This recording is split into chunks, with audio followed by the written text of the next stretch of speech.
Tell me not, in mournful numbers, life is but an empty dream. For the soul is dead that slumbers, and things are not what they seem. Life is real. Life is earnest. And the grave is not its goal. Dust thou art, to dust returnst, was not spoken of the soul.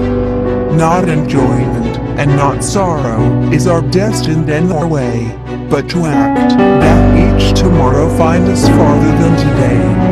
Art is long, and time is fleeting, and our hearts, though stout and brave, still, like rifle drums, are beating funeral marches to the grave.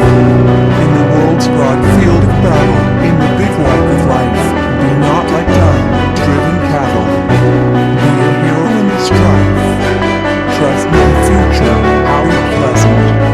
Let the dead pass there in its day. Act in everything present. Not of the and God made. Lives of great men remind us of who make our life so long, and depart. Remind us for one's eyes and to die.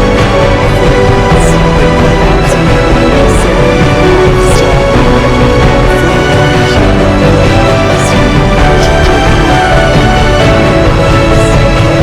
Be up and doing, with a heart for any fate. Still achieving, still pursuing, learn to labor unto